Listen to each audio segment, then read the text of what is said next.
Welcome back to another episode of Stories from the Dirt. Today we have Team 163, Lisa and Brittany. How are you guys this evening? Doing well. Yeah, I'm doing good. Oh, good, good.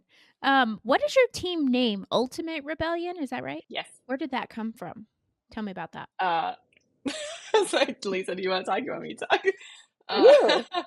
Okay. So, are you familiar with 75 Hard, Yes. like the program? And then are you familiar with the creator of 75 Hard, Andy Frisella? Yes. So it's kind of a quote that he has, and it's kind of like our team motto, which is personal excellence is the ultimate rebellion. And so our name comes from that. Nice. Ultimate rebellion. And then have you done 75 Hard? I have not done 75 Hard, but Lisa has. Yeah, I've done it 2 times successfully all the way through. Nice, nice. I'm familiar with it. I've never heard the quote before. I've never done it personally. Interesting. And then let's see, Brittany, you are a rookie, and Yes. Lisa, you're coming up on year what? Year 3 for me. Year 3 for you. Yeah, but second time as navigator. Okay, exciting. And how did you guys get together as a team? Well, Brittany and I have been talking about doing the Rebel since pretty much its inception. It was like first brought to our attention at one of the Overland Expos, and we were interested in it, but really had little to no information about it at the time. So there was none. And also, like, didn't have the funding, didn't really know how to pull that kind of thing together. So we watched for years, and I always wanted to compete. So finally got to compete for my first time in 22 with Anna Lewis. And then I competed last year in 24 with Lonnie Trejo. And then after competition, Brittany told me that she was ready to try it out for the first time. So coming back for year 3 and finally with Brittany. And you guys are friends. You've been friends for a while leading into this. Well, yeah, because you just said from the inception you've been watching it since like 2016. Did you know about the rally in 2016?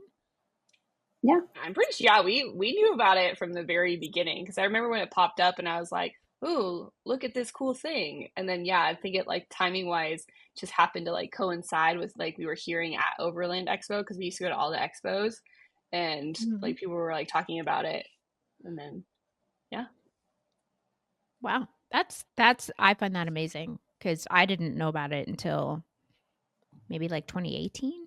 Okay, so you guys have been friends for a long time. Now you're teamed up for the Rebel. Lisa, you are the veteran. How is that working for you, Brittany? Like, what's been the toughest thing coming in as a rookie and having a veteran teammate? Is it making it easier? Like, what are your struggles with?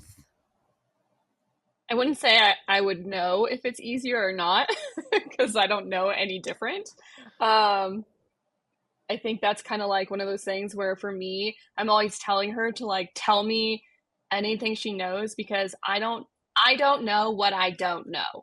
So it's kind of like one of those things where, if there's any tiny detail that she's picked up from, just being around base camp or whatever, just on the rally, I'm like, just feed it all to me. Just tell me everything because I don't even know to ask certain questions because I just don't know. So that's kind of been the toughest thing is like just like word vomit at me. Just tell me everything so I can try to take it all in. Yeah. You guys are driving Lisa's Tacoma, is that correct? Mm-hmm. Yep. Yeah. What are we doing to get the Tacoma ready for the rally this year? We're doing all the things. So the Tacoma is old now. It's going to be 12, I believe, in October. I bought it in October of 2013. It's a 2014 model and bought it off the lot at Toyota of Walnut Creek. And it quickly turned into our little adventure vehicle. we really got into liking the rocks. So tried to turn it into more of a rock crawler, but still keep that IFS suspension. And then we got into more overlanding and grew a family. So it became our kind of like Rocklander vehicle. And it really wasn't suited. I mean, it could do the rally, but it wasn't really suited for it with how heavy it was.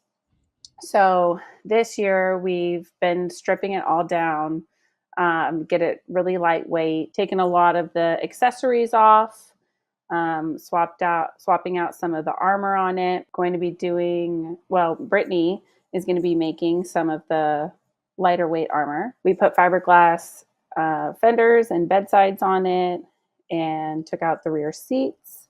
We put in Goose Gear seat delete for it.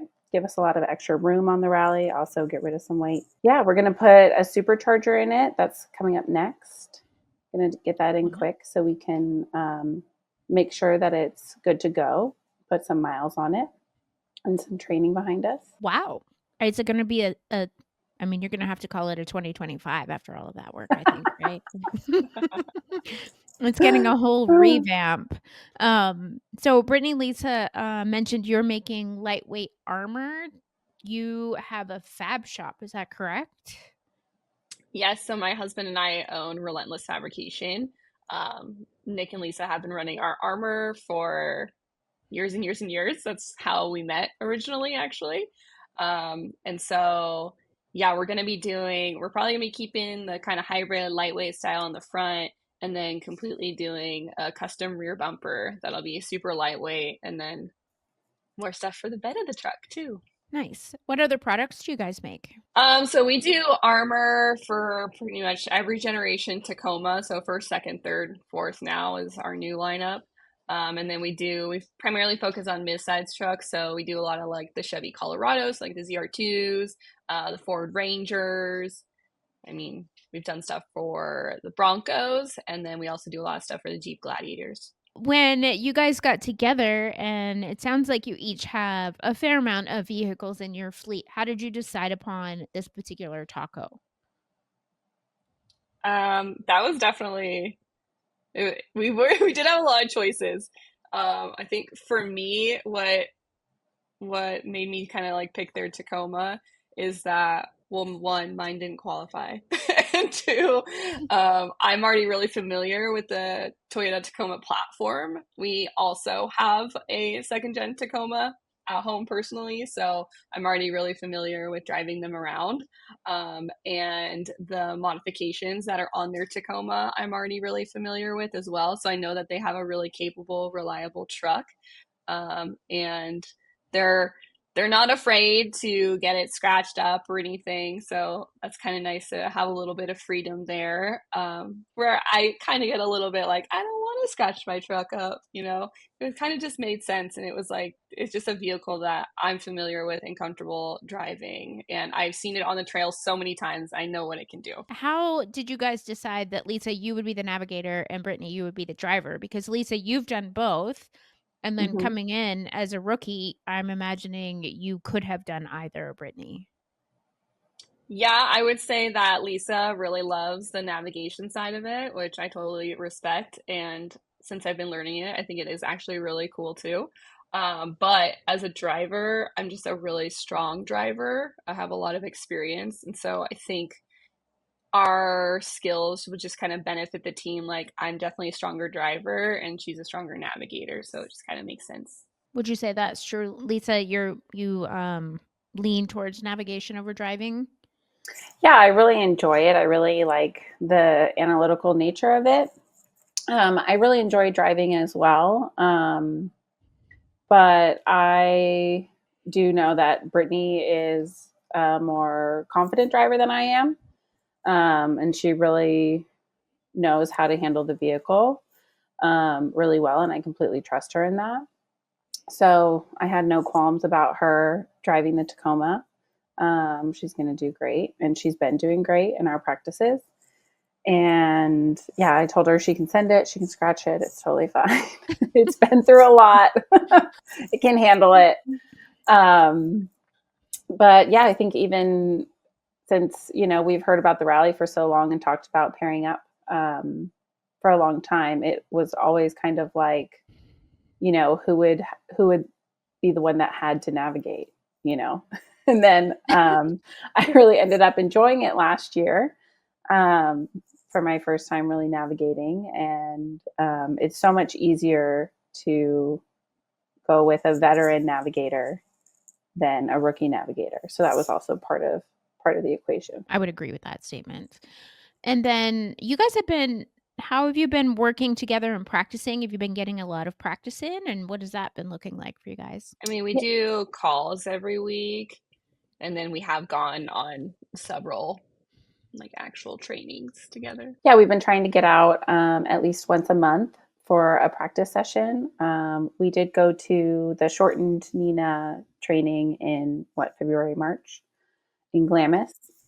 And yeah, we just try to get out in the dirt once a month and chase some checkpoints or do some enduros that we've put together ourselves, just to kind of constantly work on our communication, because we have been friends for years, but we've been social friends, not, like working on projects together or, really having that direct communication. So while we know each other well, we still have to iron out, the best way to communicate with each other under stress. Yeah. Yeah, it's definitely different in the vehicle for sure. We describe Did mountains very differently. do Yes. do you? Yeah. How do you it's funny. how do you describe a mountain, Brittany? I mean, I'm like, Give us a look little. at that peak, it's cat ears. And she's like, look at the W. It's like the same thing but different. Yeah, that's crazy, right? I've had more than one teammate, and so like some of my teammates want to know it's a sharp right turn. Some of them want to know it's a 90-degree turn. Some of them just want to know turn right. I mean, so it's like Mm, it's really honing in those skills and how your brain really accepts information. To add to the communication difficulties is like when you're trying to use your compass and you're like, well, the caddy or the one on the left, and Lisa's like, no, it's the left side of the W, or and yeah, that is just like that is always a hard one for me. I really struggled with that my first year, trying to hone in on one exact point and describe it and everybody know where we're going. yeah. So um what do you think's been the hardest thing to kind of like hone in skill wise? I have to reel it back with the driving, with the speed a little bit. So I like to drive fast, and during our trainings where she's like, okay, the rally max speed is, like 70 kilometers per hour. And I'm over here like, oh, like flying way past that. So I like really have to be mindful of my speed. It's kind of my thing, I think. And Yeah. the other It can, difficulties would be we've had a lot of compass problems. It's been a whole thing. So just trying to nail down a reliable compass has been mhm. the biggest pain for me. I currently have 3. Lisa, how many do you have? I have 4. I've 4? collected So we I've combine them. collected over the years, though. Yeah, I a probably lot have of 6. compasses. Oh, well, Yeah. you're you're at There you us. go. Yeah. Yeah, but like Lisa said, like you collect them, like you drop one in the sand and step on it, you're gonna have to probably replace that one. I've had a couple gone bad. So I saw online that you guys are one of the recipients of the Drive On Cat Fund. Yes. Yeah. That's Yeah. pretty cool. Yeah, we applied for it, not really sure if we would, receive it. We knew that there were a Mhm. lot of women who were really interested, and a lot of teams that did apply. And we feel really honored that we were picked, as recipients, and we're extremely grateful. It's going to help us out so much financially. And then also to be the ones that, you know, carry Cat with us, on the rally this year. Like that's a huge honor as well. And, we take it seriously. And I wasn't able to meet Cat in person. But I saw her online, and I got to train with Jillian last year, right before the rally, and they had talked about, just postponing, and so I was really sad to hear when she passed away, and that dream wouldn't come true for her. Yeah. It was quite shocking. I met her with Jillian at their first Glamis training, the one Glamis training that Kat came out to, and she was the light of the room, definitely like had a lot of sparkle to her. And it's nice to see that people have set up this fund in her name. So that's really cool. So another thing that you guys do together is Rubicon Trail, right? We've Yeah. never done the Rubicon together. We were supposed to do it together. No. We've always done it separate, I think. Yeah, we've each done it, but not together. Yeah. That's crazy. Well, we were all supposed to do it. Yeah. Not that long ago, and then I came home instead of doing it and sent Rob, and then Brittany, you had something come up, so you didn't go either, and so we abandoned Lisa with all of the men. With the boys. She had to show them up. Yeah. Yeah, it looks like a lot of fun. Well, I am going to make it back out to do it, and so we will, Brittany, you will have to also come then. No excuses, no cancellations allowed. Let's put it on a weekend though. There you go. That was what happened. How did I not know you hadn't done it together? I missed that fact. Totally. Yeah, we've planned on doing it together a couple times, but it's just not worked out. Yeah. The timing just hasn't worked out. We both have very busy schedules, and sometimes they just don't match up. Yeah. There's a couple times a year where we we make sure that they match up. Like we always do a President's Day trip together. But yeah, the summer when the trails open, it's a busy time of year. I'm looking forward to doing that. And so, how many times do you think you have done it each? Lisa's done it more than me. I know that for sure. Yeah. I don't remember. I've just been on it a couple of times. It's a long trail for, like, my husband and I, we could probably do it. We've done it in a day out and back in a side-by-side before. And I think we could probably run the whole trail in a day too in our Gladiator. Like we wheel pretty quickly. But to make it like nicer, we try to split it to like 2 days. But 3 days is like making it more like a luxury kind of trip. Like you don't need 3 days. Yeah, I think all the way through might be 8.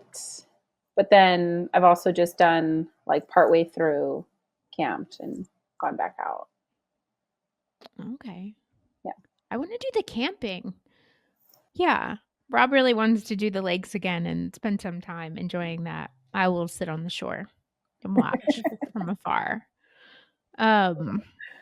But yeah, and then I hear you might be the driver when you come back out. Yes. Rob has challenged me to drive it, so that could be fun. Yeah, I'm looking forward to it. Actually, Brittany, I am not a driver. I'm a very competent driver, but it doesn't bring me joy. And we have a little 2-door 2012 JK, and it has this extra roll bar in it, and so I can't. It's like dead in the middle of my vision. So like I'm a lot of times looking under it and using like the 1 inch of the windshield. So I don't drive it very often. You need like a little booster. But then I can't touch the pedals because I'm short. I don't know. Like we tried a seat booster and I could like reach better. It was an interesting thing. I don't know how this works. Really? Yeah. Because I feel you with the little legs. Yeah, my first Jeep was a 2012 and it was a manual. And my dad and Rob built a platform to go down in the floorboard that they like bolted into the floor so that I could touch the floor and still touch the pedals. Because I was driving with my heels off the ground and I was getting like really bad whiskey throttle when we would off road because I would hit a bump, and because my foot wasn't on the ground, I would like goose the gas. That's how I am in like most side-by-sides. They're not designed for short people. But yes, so we will do that. And then Lisa, you guys just went out and did some like cleanup on the trail, didn't you? Yeah, we did. We joined the Mad Hatters Club and they have adopted a section of the trail on the Wentworth Springs side. And that was actually some funds were pulled together from Onyx and Toyota for that to get Oh, that nice. project done. And so, yeah, we joined them and we had to empty these like big pits that had rocks at the bottom that filled with silt from the trail. And so we Oh, had to empty those out so that the silt wouldn't go into the watershed. oh, Yeah. interesting. So I guess they get dug out like every year. That was a good time. My kids loved digging out all the silt. Mm. They got fully dirty and absolutely loved it. Yeah, my dad used to take me to do crazy things like that, and I always loved it. Was Rob telling me, did they put in a new loop on the Rubicon? Yeah, the Rubicon Trail Foundation has property out on the Rubicon, and they put in a loop. I haven't been on it yet. I've Okay. heard it's difficult. I really want to go. I really want to explore it. Yeah. But I told Rob and Matt at the time, I was like, we're not taking you somewhere we haven't been before. We're not just gonna go get you hung up somewhere. So we'll That have would to check be, it out before you come back. So we can all go. we'll just all experience it together. That makes life more fun. With me driving. It'd be perfect. It'd be perfect. Back to the Rebel. Do you guys have any specific goals for this year? Um, I I would really like to get top 10 this year. My first year we hit top 20. Last year I hit top 15. I'd like to keep improving, hit top 10. But it is going to be a really intense year. There's an extra day of competition. A lot of really skilled rebels are coming back. A lot of podium rebels are going to be competing this year. So I think it's going to be a really, really tough competition. And then I think even with the not just the added day, but for me personally, doing tech all in one day instead of having it split, I think that is going to send us off a little more stressed. Because when you do like pre tech and then tech, it's sort of like both days are a little bit chill. I think combining them is going to I think it's going to be a little bit next level. Yeah, it is going to be more packed together. And then also doing like rally school along with transit and prologue all on the same day is going to be a lot too, because we're Yeah. used to just rally school and prologue. So Yeah. it's kind of a chill day and it's going to be more intense than that. But I mean, Yeah. to me, it makes sense. Why not transit as part of prologue? Yeah. Well, to my knowledge or to my understanding, that's how they did it previous. Mm. And then they transitioned over to what I have known as normal rally stuff. And now they're kind of going back. Yeah, I'm excited. I'm excited to get there. We still have a lot of little Yes. things to do, and I'll be Yes. excited when we're there. I I have don't know less any things to difference, so I'm do. excited for it all. Yeah. You should be very excited. Have you wrapped your head around all 115 plus pages of what is the rule book, the competition handbook, and the supplement, Brittany? No. No. Okay. I'm reading it, but I'm reading it in sections. So I like Okay. I don't want to like overwhelm myself by like just fast reading, like skimming through everything first. Like I've already read the competition handbook several times, but the rule book is slower because I really want to digest what I am reading. Yeah. Have you looked up the penalties for speeding? Yeah, we've gone over that. Yeah, I was like asking, I was like, well, how would they know? It's just like, well, the tracker, and if someone rats on you, then they're gonna look up your tracker. I was like, okay, like I'll like when it comes to competition, I'm very competitive, and so if I know that I need to go slower, I will go slower. It's gonna eat me inside to go slower, but Yeah. I will do it. Yeah. Not gonna lie. Sometimes I'm looking at my driver and I'm like, why are we going so slow? And she's like, this is the speed limit. Just like, okay. It's so slow feeling. Yeah. Yeah. Sometimes the ride would be nicer at a little bit of a faster speed. Yeah. Also true. Also true. Are you guys sharing a tent? No. We are not. We both got little Quechuas. If it's extremely cold, I told her she's going to have to come snuggle in my 3-person one. Yeah, she's got the 3. I have the 2. I'm really hoping it's not that cold again this year. Okay. 2 tents. Are you taking a fridge? I think so. Yeah, we're planning on it. What fridge are we taking? Yeah, I don't know. we don't know yet, but we're planning on it. What do you put in your fridge? What snacks are you taking? Brittany, you don't know this yet, but I am a professional food moocher. So it seems like I'm just asking a question. Really, I'm taking notes to know if I need to come get food from you or not.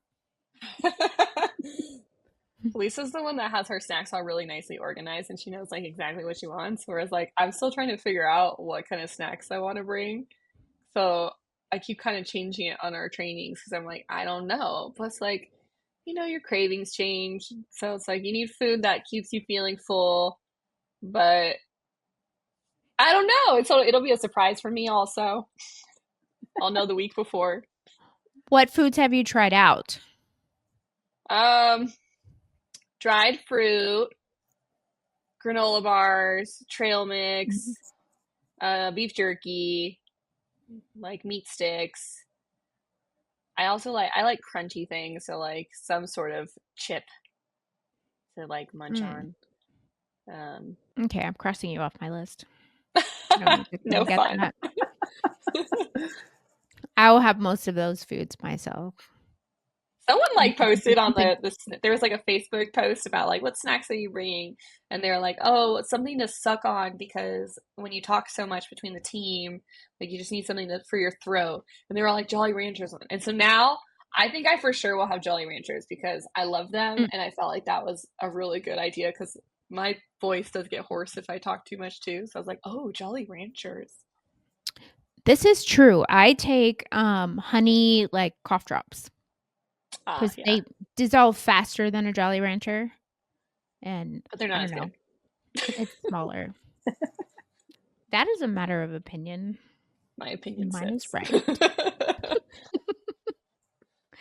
My snacks, I have like a plan. I like bring a quart-sized Ziploc bag for each day, and I put the same snacks in for every single day, and then I always know what I'm going to eat. I don't mind eating the same thing over and over again. I'm not, I'd rather have less choices on the rally. I'm already making too many decisions. So those are pre-made decisions. That's a real thing. That's a real thing. But yeah, I do like meat sticks and like applesauce and like some kind of like little fruit leather. I do prepackage my electrolytes, my greens powder. I have a couple bars that I really like, so I bring those. This last training trip, I bought some like baby food because I was like, vegetables would be good. And I did not even try it. I was a little. You were too afraid? Yeah, she was like, I was scared. Yeah, I was like, oh, I don't know. So I think I'll try them before the rally and see because I feel like you didn't eat your tuna packets either. Vegetable. Oh yeah, I usually don't eat the tuna packets. I bring them, but like they're just in case. Yeah, they're not as good as you think they will be. So I'm scared of those. I found the same idea, but it has chicken in it, and that's actually really good. Ooh. Oh, I've seen the chicken one. I haven't tried it. Mm-hmm. They're all a little. I think the chicken is better. Oh, okay. The packets are a little bit watery for me. I don't really like that.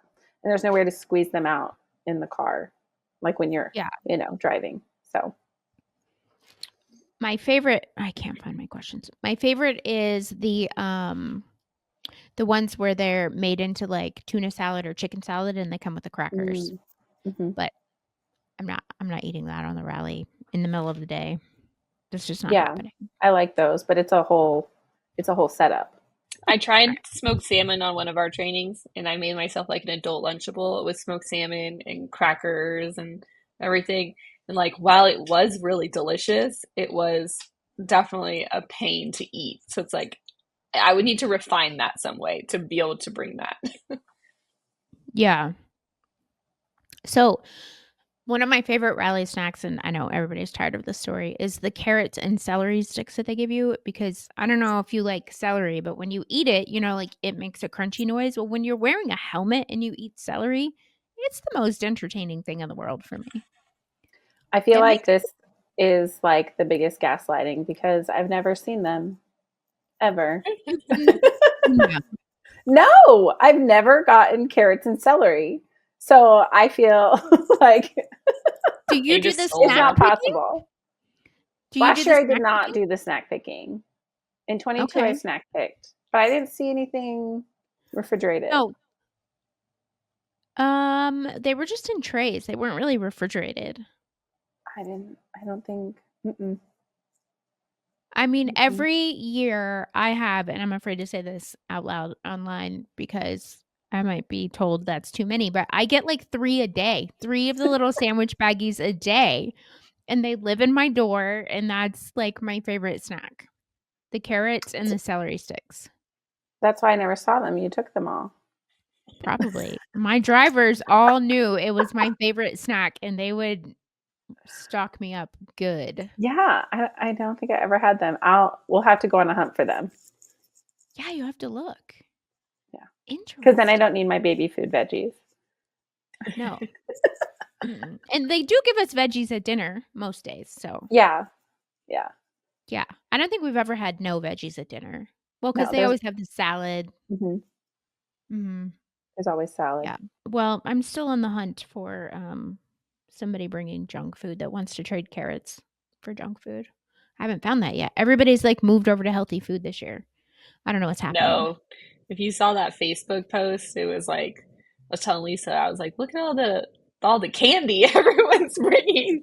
There was a lot of candy. I have to do some research then, figure out who these people are. Okay, so I was looking for my fast money questions and I can't find them. I'm a little scatterbrained today. So let me just ask you a couple of these questions. What was the first car that was ever really yours? Chrysler Crossfire. Oh, okay. Scion TC. A what? Oh, Zion. Scion Okay. Scion. The Scion. Toyota brand. Okay. Scion. Yeah. Little Yes. two-door. What's the best sandwich?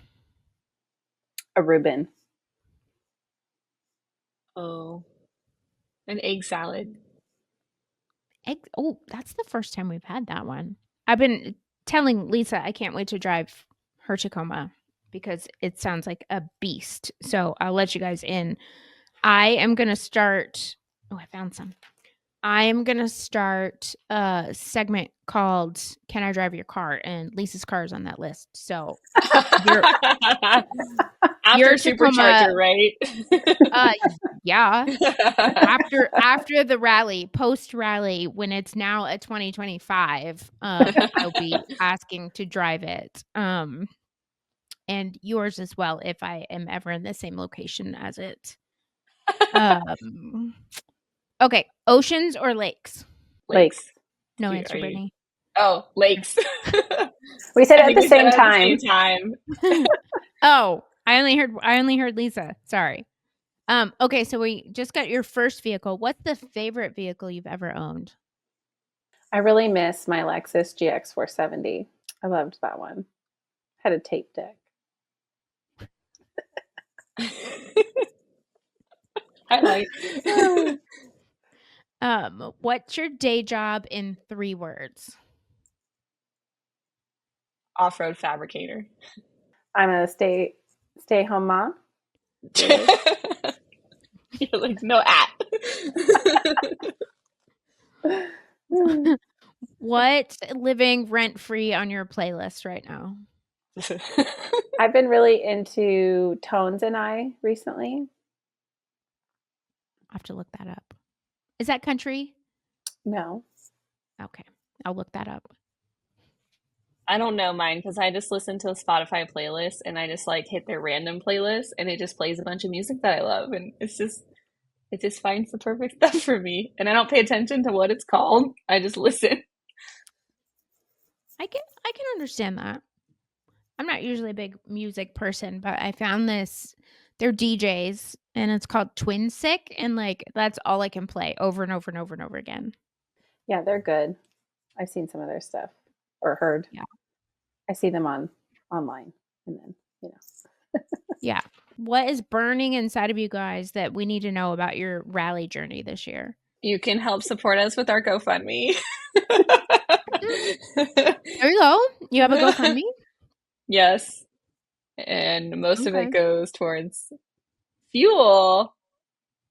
We could always use help with fuel costs for Yeah. all the training. Fuel's expensive. You have a top 10 goal. What are you doing to ensure that you think you can hit that top 10 goal this year? Is Nick writing the last check, and is he going to write top 10 on it? he wrote top 10, I think, on the first one. Our rally's paid for, which is a good feeling. So we don't have any more checks. Well, that is a good feeling. Well, minus after, but you know. Well, there are still more things. The store hasn't opened yet. Yeah, those things. But the like official, like actual, actual registration entry cost, is paid for. So, yeah, that does feel great. That is a good feeling. But yeah, so we still have a few other things, and then of course the fuel, which will be after rally. Yeah. How have you seen the fuel bill for you in the past, Lisa? And how much did you spend each year? Yes, I've seen it. Do I remember it? No. Okay. I just say it that way because I've never been the one to pay it. I mean, I've contributed my half, but I've not had the bill and paid the bill, if that makes sense. So. Yeah, I don't remember. I remember the first year it was less than I thought because we were having fuel issues. Oh. So the engine was being starved of fuel, so it was, it was better. Not using maybe problems. As much as it should have been. Yeah. But yeah, it's going to be higher this year because it's a whole extra day. So more miles, kilometers. So Brittany, what do you think is going to be the hardest thing for you during the actual rally? I don't know. I mean, maybe staying positive, like not getting like in my head kind of thing, I think would probably be the hardest thing. Yeah, staying positive. Okay. Yeah, you got to get over that. You got to put on that positive attitude because stuff is going to happen. Yeah. I'm more like a realist a lot of times. Keep moving. Just try to be more positive. I'm realizing I might not ever be as organized as Lisa. I'm trying to learn. I'm trying to learn. It's all a little wild up here. My snacks will not be in neat little bags. Oh, yeah. Decision fatigue is a real thing. So I pack all my snacks, all my clothes in bags, and the choices are already made for what I'm wearing, what I'm eating. It's done. Okay, interesting. So you pack your outfits in a bag, one for each day? How does that work? Yeah, walk me through one for each day. How do you know what you're going to feel like wearing? How do you know if it's going to be hot or cold? Well, if it's cold, so like I plan for colder clothes at the beginning and hotter clothes at the end. I don't know. Like my body will adjust. Like I don't care if I'm hot. I don't care if I'm cold. But if it's really cold, like I'll rewear a pair of pants on if I chose, shorts. I'll just rewear the pants from the day before. But I like a fresh shirt every day. I also like pre-pack my, little like flosser for the day and face wipe and everything all in that bag. So it's all just pull out the bag. That's all I need. Interesting. So Try to make it simple for me. Yeah. Is that all you take to your tent from the vehicle? Yeah, so I have my little backpack. Individual bag? Uh-huh. Yeah. I have my backpack, and in there I keep my like toiletry bag. And then I just swap out clothes bags. So I put a clothes bag in my backpack, and that's all I take to the tent. So that's my choice for the next day. Interesting. Are you doing the same thing, Brittany? Are you following suit, or are you just doing something different? I like the idea of like take your clothes, like have your clothes and everything, like everything you need in like one bag for each day. I think that's cool.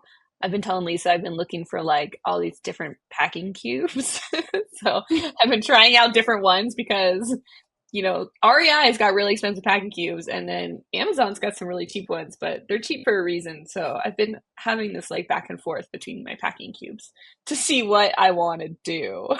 So I haven't decided yet, but I'm also kind of like you, where I'm like indecisive, like, well, I don't know what the weather's going to be like. So do I need like a pair of shorts and a pair of pants in this like packing cube? Because like leggings, they roll up real small, so you could have like backup leggings or something. I don't know. I haven't decided.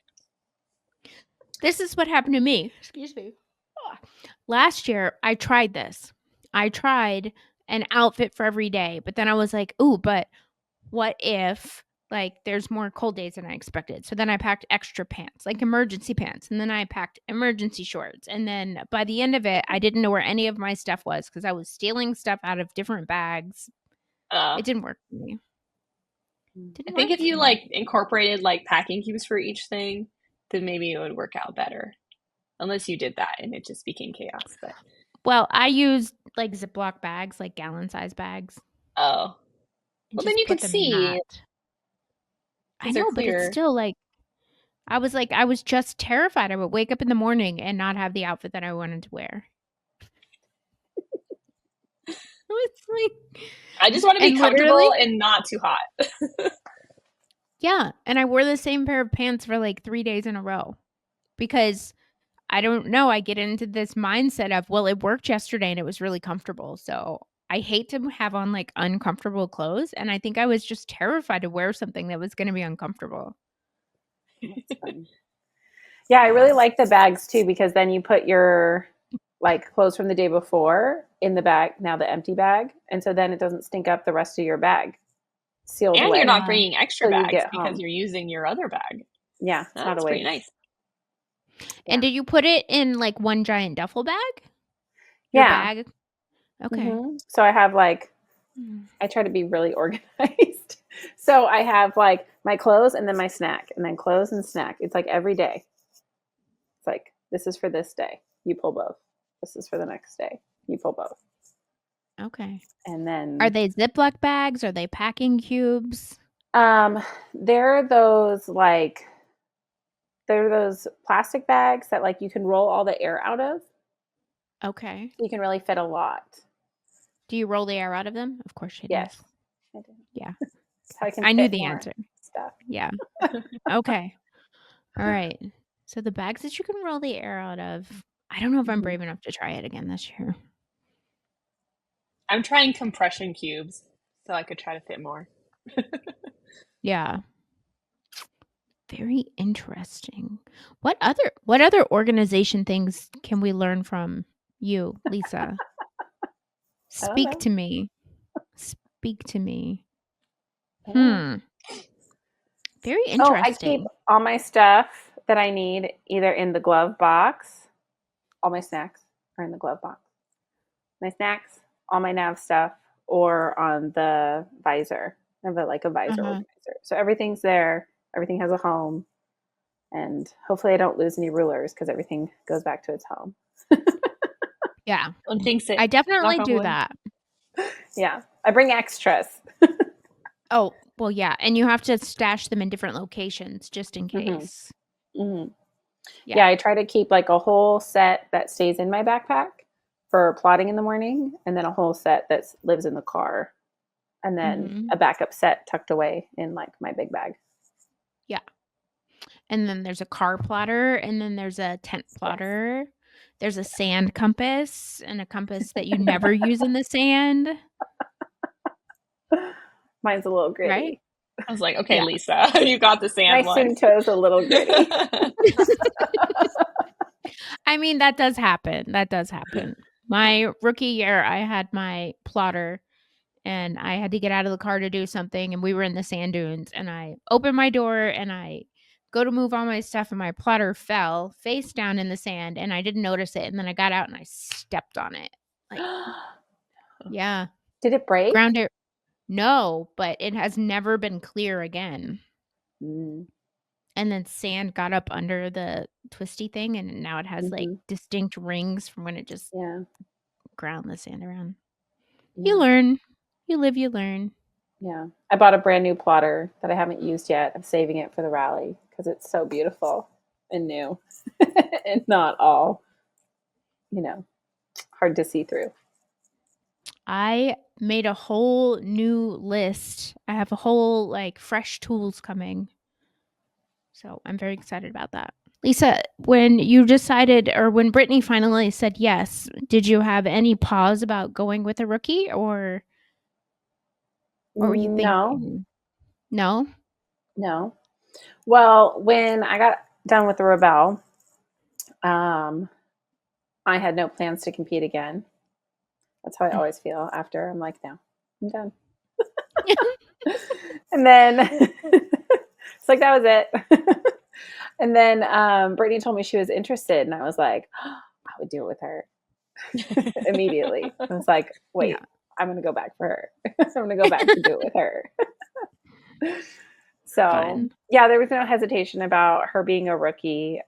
She's definitely not, like, she's a rookie to the Rebelle, but she's not a rookie driver. Yeah, like in some of our practices, like she's handled my Tacoma better than I could. Yeah, I have full faith in her there. It's just more about being with a new teammate, I think, for me. Yeah. I've actually had a new teammate every time I've competed, and Brittany's actually my first rookie teammate. So we're figuring out together and how I can impart, what I've learned. And when I was a rookie with my veteran teammate, what I valued or what I wished I had realized or, had known before. So I try to tell her all those things. But yeah, I'm just excited to get out there with her and let her see like the beauty and the hard competition. She really likes to accomplish hard things. So I think it's going to be really fun for both of us to experience it together. Well, I think you guys are going to do good. Do well. Do good. We'll take it all the goods and wells. And we'll take it all. And Nick has prophetically written top 10 on the check. So you're off to a really good start with that. But I think with that, I will close us out, ladies. I thank you for your time this evening. I know I usually show these in the middle of the day, but it's late for all of us. And we have stuff to get back to. But thank you so much.